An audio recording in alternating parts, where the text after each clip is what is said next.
Okay, so we are going to start with the next question. Question number 41. A satellite is launched into a circular orbit of radius r around Earth, while a second satellite is launched into an orbit of radius 1.02 r.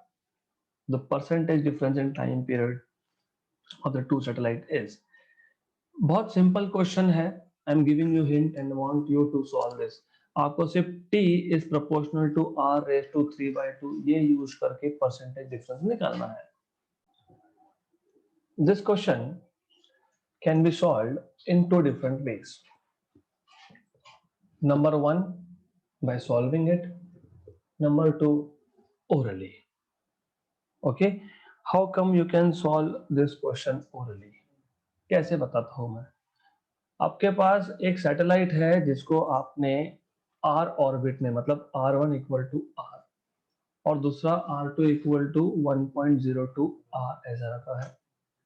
There asking you the percentage difference in time period मतलब t2 minus t1 upon t1 into 100.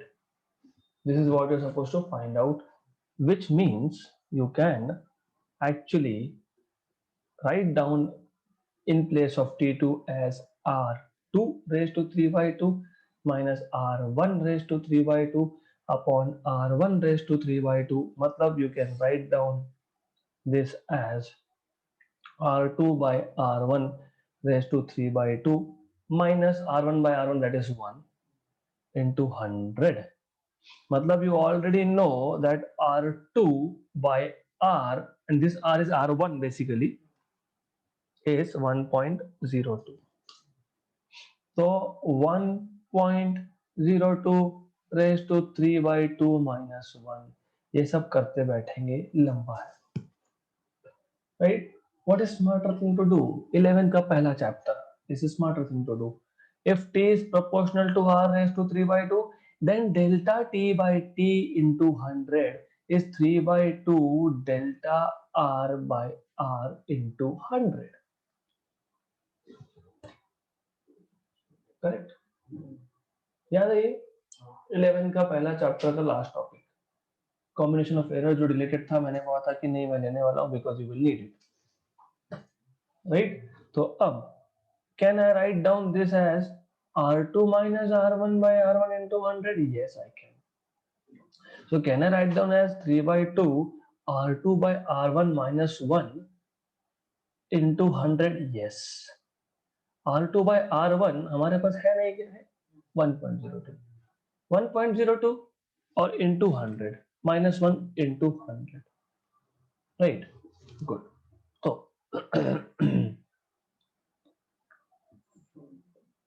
तो ये आपका आ जाएगा. This is 3 by 2 0.02 into 100 मतलब 2. ये 2 और ये 2 cancel मतलब 3%. Option number D. तो you are suppose to solve this way. t is proportional to r raised to 3 by 2 delta t by t into 100 is 3 by 2 delta r by r into 100. Delta r is r2 minus r1 which is r2 minus r1 upon r1. Separate कर लो. r2 by r1 minus 1 but r2 by r1 is 1.02. 1.02 minus 1 is 0.02 into 100 is 2. 3 by 2 2 और 2 cancel तो 3. This is how you are supposed to solve this question. Good. तो ऐसा solve करना था. Right. Next question. One project नहीं हो सकता. One projectile हो सकता है. One projectile after deviation from its path starts moving around the earth in circular path at radius equal to 9 times the radius of earth. मतलब आपको basically radius of orbit दिया है. Its time period will be. This is a joke. Do you remember equation for time period? Equation याद है या तो t square याद है.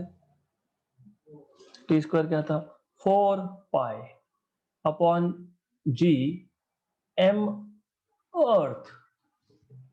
planet around sun तो ms, object around earth तो me. Right, correct, good, into R cube. हमको क्या फाइंड करना है, टाइम पे फाइंड करना है, वेरी गुड। तो अब मैं अगर स्क्वायर रूट लेता हूं तो t इज इक्वल टू, ये 4 पाई स्क्वायर होता है भाई, देखो इसका root 2 pi under root of r raise to 3/2 upon G M E, correct. तो 2 pi under root of r raise to 3/2 मतलब 9 कैपिटल R रेज टू 3/2 उसका अपॉन जी एम ई, ठीक है। तो how will you solve this, 9 का square root, 9 raise to 3/2 मतलब क्या है, 9 का स्क्वायर रूट उसका क्यूब, 9 का स्क्वायर रूट 3, 3 का क्यूब 27, तो 27 r रेज टू 3/2। मैं इसको फिलहाल नहीं सॉल्व कर रहा हूँ, why, because I know g is equal to G M E by R square. मैंने ऐसा क्यों लिखा है, क्योंकि मैं आंसर की तरफ देख रहा हूँ, मुझे ऑप्शन में दिख रहा है कि यहाँ पे g चाहिए, तो जी एम ई की जगह पे मैं जी आर स्क्वायर डाल सकता हूँ। तो G M E is equal to G R square, correct. तो this will be equal to 2 pi under root of 27, मैं बाद में सॉल्व करूंगा इसको, 27 आर रेज टू 3/2 और ये ऊपर जाएगा तो -2, 3 माइनस 4, देखो क्या है, 3/2 मतलब 1.5, 1.5 में से 2 गए तो माइनस हाफ, तो माइनस हाफ आएगा वो, तो माइनस हाफ आएगा, मतलब after solving this will be G R raise to half, correct, good. तो अभी तो आंसर हमको दिख नहीं रहा ऐसा, तो क्यों नहीं दिख रहा, विल सी। अब बेसिकली क्या करेंगे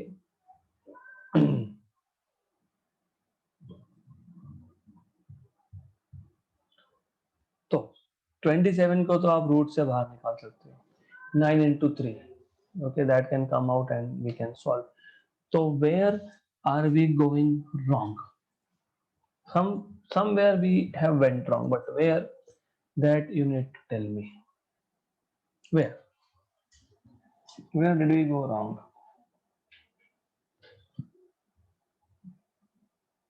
एक जगह छोटी सी गलती हुई है, बहुत छोटी सी गलती हुई है, ये अभी जब मैं स्क्वायर रूट लूंगा, when I take square root, तो मैंने अगर एक बार ऐसा लिख दिया तो वापस से बात प्रूव करने की क्या जरूरत है क्या, नहीं, हमने किया है क्या, हाँ। तो these are some kind of silly mistakes that always happen, right? तो अभी इजी है, because now it is simple। अभी ये आएगा 89 का क्यूब, मतलब 9 into 9 into 9, उसको स्क्वायर रूट से बाहर निकाले तो 3 into 3 into 3, मतलब बाहर आएगा 27, है ना, तो ये बाहर आएगा 27, तो बाहर तो 27 आएगा, और दिख गया ऑप्शन नंबर बी है वैसे, फिर भी विल सॉल्व 27 इंटू आर का क्यूब, तो ये और ये कैंसल, हाँ, तो आपको मिल गया final answer R by G, R by G, ये आ गया आपका option number B. So these are the very minor mistakes that you may make while solving such problems. तो ध्यान देना इस चीज पे। If the radius of Earth contracts 1 by n of its present value, the length of day will be approximately. Well, this question you cannot solve unless you enter into 12th standard. Why? Because there is something called as conservation of angular momentum, and angular momentum depends on something called as moment of inertia. Right, मैं समझा देता हूँ कि moment of inertia क्या है, हम basic formula लिख लेंगे and then I will tell you कि For different types of body, what is moment of inertia?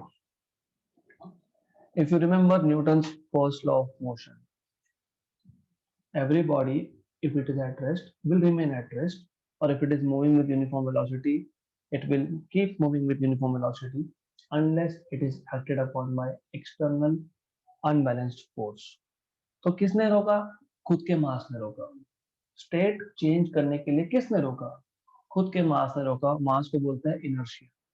Inertia is the tendency of body which opposes any change in its state. Correct? Good.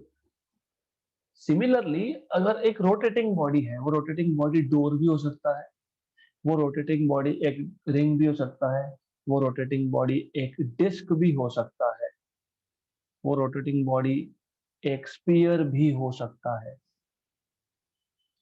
All these bodies have moment of inertia. Inertia linear motion में बोलते हैं. The tendency of a body to oppose any change in its state. मतलब velocity बढ़ने देना, कम होने देना, motion में लाना, नहीं लाना, all is opposition. Straight line जब motion होता है तो उसको inertia बोलते हैं. जब rotational motion होता है तो उसको rotational inertia या फिर moment of inertia बोलते हैं. जैसे आप inertia को mass बोलते हो, m से denote करते हो, rotational inertia आप I से denote करते हो, जिसको आप moment of inertia भी बोलते हो. The tendency of a body to bring any change in its rotational motion or angular motion is called as rotational inertia or moment of inertia denoted by I. Correct? यहाँ तक समझा? Body rotate हो रहा था, ना उसका speed हम बढ़ा पा रहे हैं, मतलब एंगुलर वेलोसिटी, ना कम कर पा रहे हैं. अगर वो रेस्ट पे था तो उसको हम रोटेट भी नहीं करवा पा रहे. क्यों? क्योंकि उसके पास एक क्वांटिटी है I which is same analogous to that of mass, जो अपोज कर रहा है चेंज में, उसको बोला है हमने रोटेशनल या फिर मोमेंट ऑफ इनर्शिया. यहाँ तक क्लियर? लीनियर मोशन में सिंपल है. लीनियर मोशन में इनर्शिया इज मास. यहाँ पे बॉडी के शेप पे डिपेंड करता है. अगर स्पीयर लोगे तो ये आता है 2/5 mr², where m is mass, r is radius of the sphere. Because earth is a sphere, तो हम ये फॉर्मूला यूज करेंगे. डिस्क के लिए वो आता है mr²/2. रिंग के लिए वो आता है mr². इससे पता चलता है कि कितना अपोजिशन है to bring any change in its state. Right? तो हमारे पास अर्थ है और अर्थ है स्फीयर, तो हम लोग यूज करेंगे 2/5 mr². और एग्जैक्टली इसका फिजिकल सिग्निफिकेंस क्या है वो मार्च में आपको पता लग जाएगा, क्योंकि 12th का पहला ही चैप्टर है. राइट? गुड. देन अब अर्थ रोटेट हो रही है, सडनली अर्थ का रेडियस 1/n से कम हो गया, कॉन्ट्रैक्ट हो गया. मास तो कम नहीं हुआ, radius come. In any case angular momentum should be conserved. So by law of conservation of angular momentum, you can write that initial angular momentum is equal to final angular momentum. मतलब in general angular momentum is constant, right? So initial angular momentum is equal to final angular momentum. मतलब angular momentum is a conserved quantity, constant quantity. Angular momentum is given as I omega. जैसे आप linear momentum को बोलते हो mv, angular momentum को बोलते हो mvr, वैसे ही angular momentum का और एक फॉर्मूला है that is I. ये mvr ही है. कैसे? ये आपने mvr लिखा, राइट? करेक्ट. तो मैंने अभी अभी आपको बताया था कि 2/5 mr² ये है I, ये I है, और ओमेगा क्या होता है?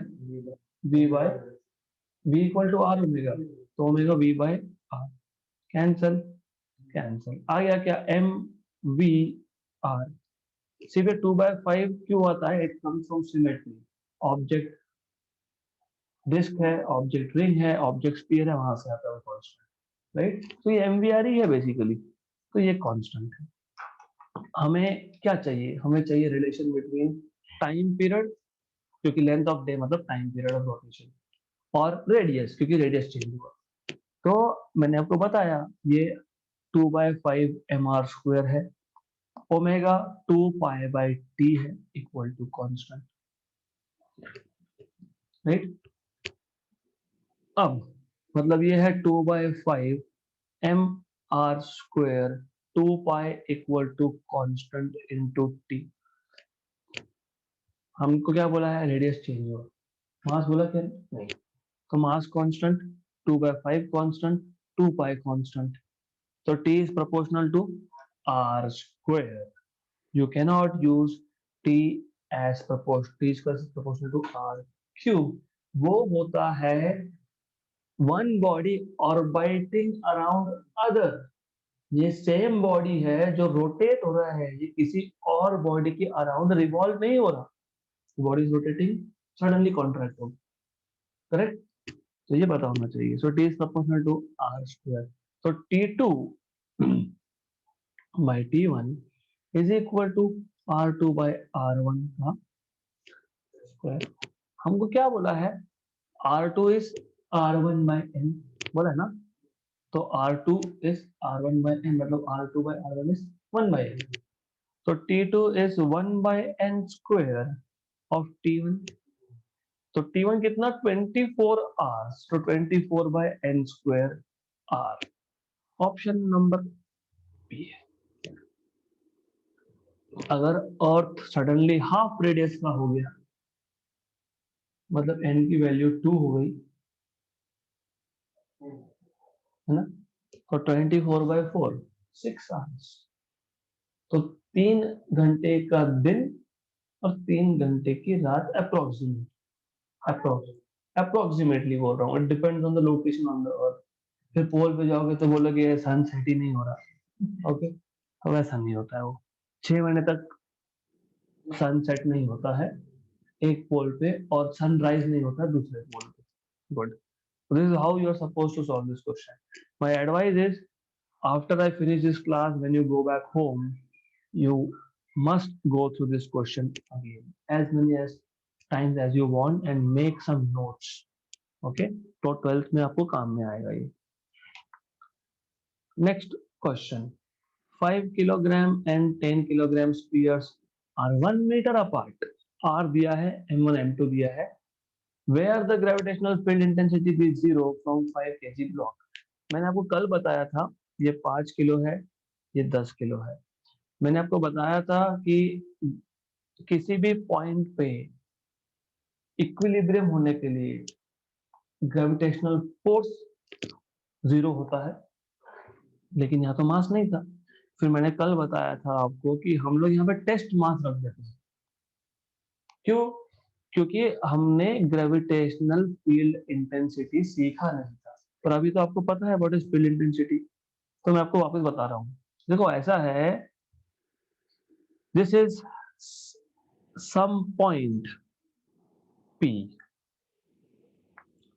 where gravitational field intensity is 0, which also means अगर मैं इस P पॉइंट पे कोई भी मास रखता हूँ तो उस पे ग्रेविटेशनल फोर्स 0 होगा, जितना फोर्स 5 किलोग्राम लगाएगा उतना ही 10 किलोग्राम लगाएगा।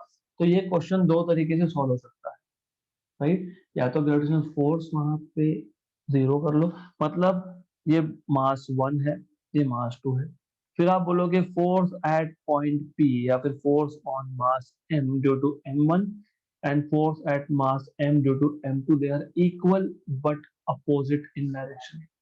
या तो ऐसा सॉल्व करो, you know this is G M M1 upon, अभी मैं इसको x मान ही लेता हूँ, तो ये x स्क्वायर है, टोटल डिस्टेंस कितना है 1 मीटर, तो ये कितना हुआ 1 माइनस एक्स, तो G M M two upon 1 minus X का स्क्वायर, जी एम कैंसिल, ये है 5 किलोग्राम एक्स स्क्वायर, ये है 10 किलोग्राम 1 माइनस एक्स का स्क्वायर, 1 जा 2 जा, तो ये आप करो, हाँ this is correct, not don't take square root here. 1 minus X whole square equal to 2x square. अब लो 1 minus 2x plus X square equal to 2x square. तो आपको मिल जाएगा यहाँ पे X square plus 2x minus 1 equal to 0. This is a quadratic equation which you are supposed to solve. Minus B, या तो फैक्टर्स करो if you know two numbers जिसका मल्टीप्लिकेशन -1 और एडिशन +2 है, या फिर आप इसके फैक्टर्स करो. आपको जैसे समझ में आए वैसा करो. तो फैक्टर्स करने पड़ेंगे इसके. You suppose to do minus B plus minus under root of B square minus 4ac/2a. वो करना पड़ेगा आपको. तो you are suppose to find, this is home assignment, you will get option number A. हम चलेंगे. यह है मेथड 1.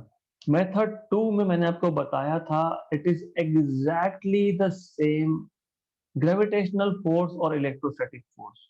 इलेक्ट्रोस्टैटिक फोर्स में क्या बोलते हो आप, के Q1 Q2 bye are square.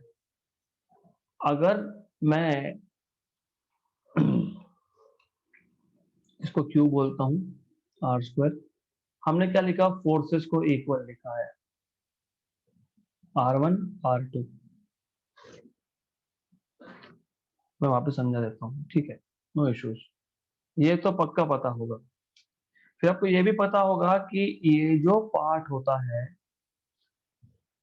KQ by R square, this is electric field of first charge. फिर आपको ऐसा याद है कि आपने लिखा था force is charge into electric field of source. Force equal to Q into E. मैंने आपको ऐसा बताया था वो. फोर्स इज सोर्स का electric field into test charge, right. तो ये जो E है इसमें क्या क्या आया, कांस्टेंट आया, इसमें सोर्स चार्ज आया और डिस्टेंस आया. इसको हम बोलते हैं electric field intensity. Intensity, in short electric field. लेकिन in reality it is electric field intensity.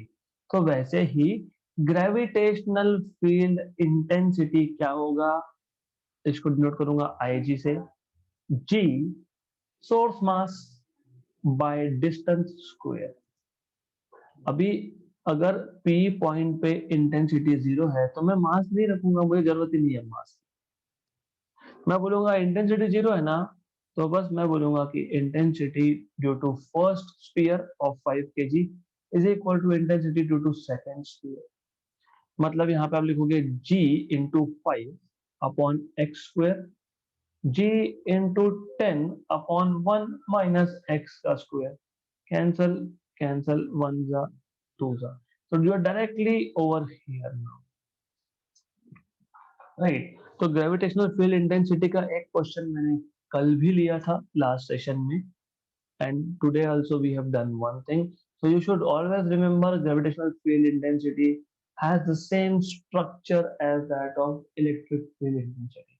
Constant वहां K था, यहाँ G है. वहां पे सोर्स चार्ज था, यहाँ पे सोर्स मास है अपॉन डिस्टेंस स्क्वायर.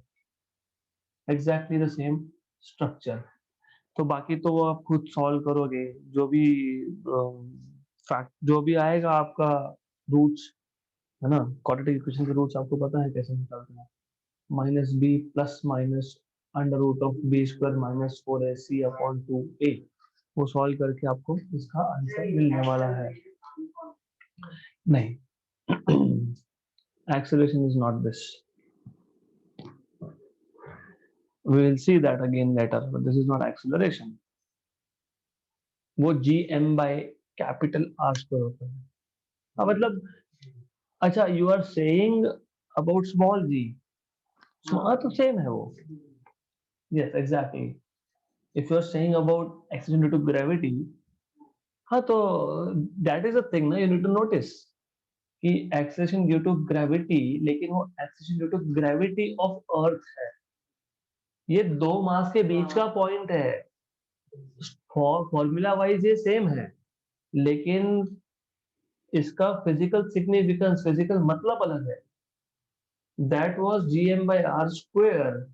मतलब वहां पे अर्थ एक ऑब्जेक्ट पे कितना एक्सीलरेशन ला रहा है. यहाँ पे दो ऑब्जेक्ट का बीच का पॉइंट है जहाँ पे इंटेंसिटी दिया हुआ है, जरूरी नहीं है। देखो the thing is it's not required that I should always say कि दो मासेस के बीच का। मैं बोल सकता हूँ अर्थ है, अर्थ से एक डिस्टेंस r पे what is intensity, again the same formula, right, correct. But when you have two objects और बीच में एक पॉइंट है, तो फिर वहां पे एक्सेलरेशन ड्यू टू ग्रेविटी से कंपेयर नहीं कर सकते, फिर आप बोलोगे intensities due to these two masses is zero at that point. So yes, it has the same formula of as that of acceleration due to gravity.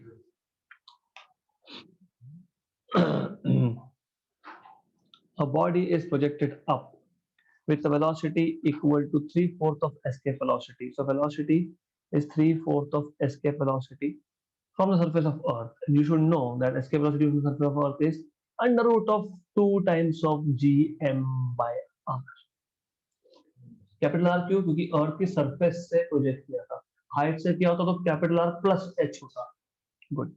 The height it reaches from the centre of earth is, तो कितने height तक जाएगा? क्योंकि वो escape तो नहीं हो पाएगा। क्यों नहीं हो पाएगा? क्योंकि जो वेलोसिटी आपने दिया है वो एस्केप से कम है, 3/4 है मतलब 0.75% है, तो एस्केप तो नहीं हो पाएगा, ऊपर जाएगा, एक पॉइंट पे आके रुक जाएगा। तो व्हाट इज द हाइट?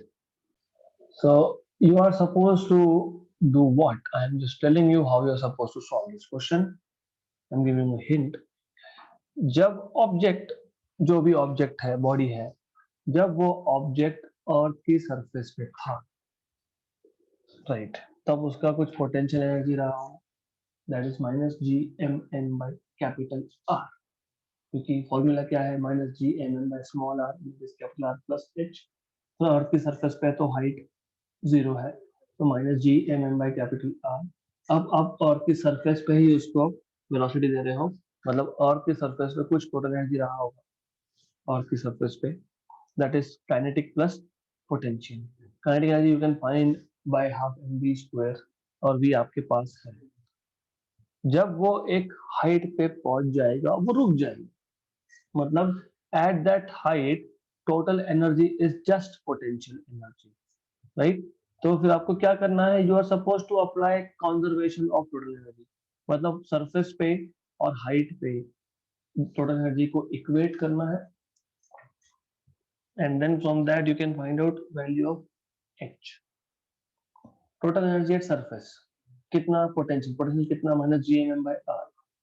और कैनेटिक कितना? Half M V square. V बताया क्या? यस। तो हाफ एम 3/4 का स्क्वायर, दैट इज 9/16, और ये 2 जी एम बाई आर। इसको पोटेंशियल के साथ ऐड करोगे, एक इक्वेशन मिलेगा। और total energy eight height H is just potential, क्योंकि काइनेटिक तो जीरो हो जाएगा, ऑब्जेक्ट रुक जाएगा, इसलिए, राइट। तो इन दोनों को इक्वेट करना है, and when you equate you will find the value of H in terms of R, correct. So this is also assignment for you. मैंने आपको बता दिया कि क्या करना है और करना आपको है, okay. So we are stopping here. We'll continue with more questions in the next session.